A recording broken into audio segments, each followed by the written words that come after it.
Langkah yang pertama, kita ubah fungsi tujuan dan fungsi kendala sesuai dengan metode simplex. Kita ubah fungsi tujuan Z menjadi sama dengan 0, yaitu Z dikurangi 20x1 dikurangi 15x2 sama dengan 0. Kemudian kita ubah fungsi kendala, kita ubah pertidaksamaan kurang dari menjadi sama dengan menambahkan variabel slack atau S. Kendala yang pertama yaitu 3x1 ditambah 4x2 ditambah S1 sama dengan 16. S1 karena ini merupakan kendala yang ke-1. Kendala yang kedua sama dengan 5x1 ditambah 6x2 ditambah S2 sama dengan 30. Kemudian kita buat tabel simplex. Kita isi keterangan yaitu variabel Z, X1, X2, S1, S2, nilai kumulatif dan indeks. Kemudian kita isi variabelnya yaitu Z, S1, dan S2. Kemudian kita isi kolom variabel Z sesuai dengan fungsi tujuan yang ada. Begitu juga dengan S1 dan S2. Kita isi dengan fungsi kendala yang ada. S1 kita isi dengan kendala yang pertama, S2 kita isi dengan kendala yang kedua.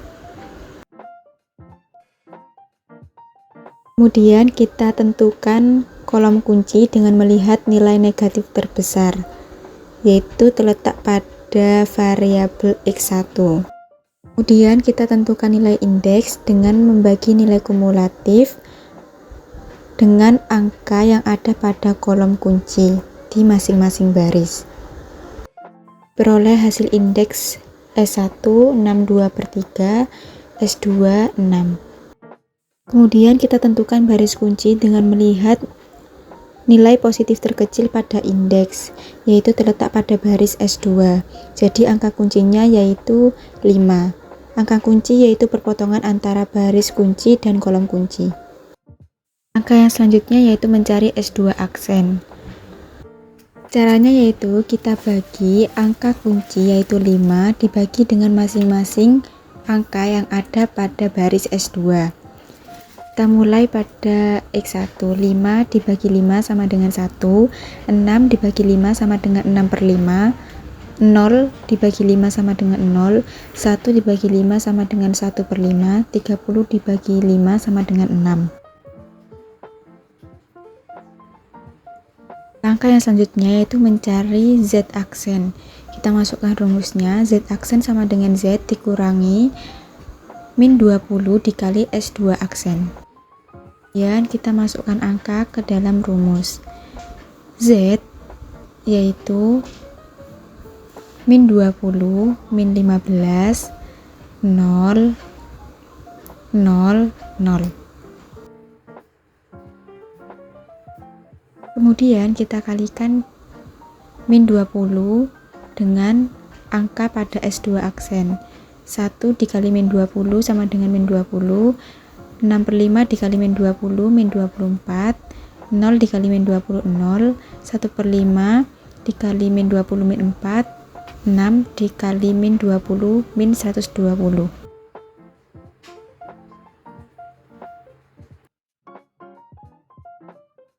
Kemudian kita kurangi.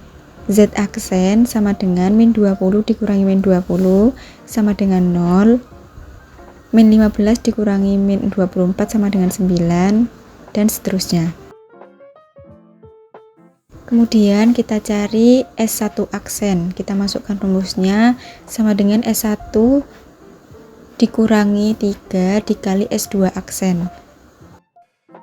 Kemudian kita masukkan angka asli S1 ke dalam rumus. Kemudian kita kalikan 3 dengan angka pada S2 aksen. 3 kali 1 3, 6/5 dikali 3 18/5, 0 dikali 3 0, 1/5 dikali 3 3/5, 6 dikali 3 18. Kemudian kita kurangi. Jadi S1 aksen 3 dikurangi 3 0, 4 dikurangi 18 per 5 2 per 5, 1 dikurangi 0 1, 0 dikurangi 3 per 5 min 3 per 5, 20 dikurangi 18 2. Kemudian kita masukkan hasil dari Z aksen, S1 aksen, dan S2 aksen pada tabel simplex. Kemudian kita masukkan angka pada kolom Z pada tabel simplex yang pertama, yaitu 1, 0, 0. Kemudian kita masukkan hasil Z aksen, X1 0, X2 9, S1 0, S2 4, nilai kumulatifnya 120.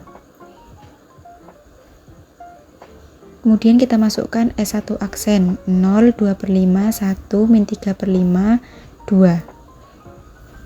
Terakhir kita masukkan S2 aksen, 1, 6 per 5, 0, 1 per 5, 6. Karena pada baris Z aksen sudah tidak ada angka yang bernilai negatif, maka dapat disimpulkan keuntungan Z maksimal 120 dengan jumlah X1 sama dengan 2 dan X2 sama dengan 6.